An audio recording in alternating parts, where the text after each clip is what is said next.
অন্য কোনো জিনিস নয়, সেই জিনিসটার নাম হলো তোমাদের কলব। জোরে বলি সুবহানাল্লাহ। তাহলে আমাদের হৃদয়টা পরিষ্কার করার দরকার আছে না নাই? তাহলে আপনার হৃদয়ে যদি হিংসা রাখেন, যদি বিদ্বেষ রাখেন, যদি অহংকার রাখেন, যদি কারো প্রতি আপনার শত্রুতা রাখেন, আপনার হৃদয়টা পরিষ্কার নাকি অপরিষ্কার? জোরে বলেন। আপনার হৃদয়ে যদি হিংসা থাকে, বিদ্বেষ থাকে, মিথ্যা থাকে, আরেকজনকে দেখতে পারেন না, আরেকজনের ক্ষতি আপনার হৃদয়ে স্থান নেয়, আপনার হৃদয়টা কি পরিশুদ্ধ না অপরিশুদ্ধ? জোরে বলুন। তাহলে অপরিশুদ্ধ হৃদয় নিয়ে আল্লাহর কাছে যদি আপনি দাঁড়ান, এই হৃদয় নিয়ে আল্লাহ তাআলা আপনাকে গ্রহণ করবেন না।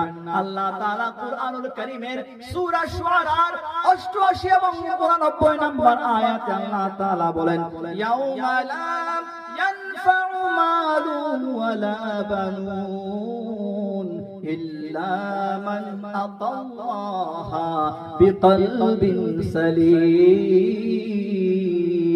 ও আমার বান্দারা, আল্লাহ তাআলা বলেন, ও আমার বান্দারা, সেই দিন যেদিন আমি বিচার কার্য শুরু করে দেব, যেদিন আমি যারা যারা পরিমাণ ভালো মন্দ আমলের হিসাব নিব, ওই সময় ইয়াউমা লা ইয়ানফাউ মালু ওয়ালা বানুন, ওই সময় তোমাদের সম্পদ কোনো কাজে আসবে না, তোমার ঘর বাড়ি কোনো কাজে আসবে না, তোমার ধন দৌলত কোনো কাজে আসবে না, তোমার গাড়ি কোনো কাজে আসবে না, তোমার সন্তান সন্ততি যাদেরকে মানুষ করার জন্য, যাদেরকে বড় করার জন্য দেশের সর্বোচ্চ ইউনিভার্সিটিতে পড়াশোনা করার জন্য তুমি লক্ষ কোটি টাকা খরচ করেছো, তোমার সন্তানটাকে নেতা বানানোর জন্য, প্রাইম মিনিস্টার বানানোর জন্য, এত বড় বড় ব্যক্তিত্ব অর্জন করার জন্য তুমি এত টাকা পয়সা খরচ করলা, সেদিন তোমার সেই সন্তান কোনো কাজে আসবে না, তোমার সম্পদ কোনো কাজে আসবে না।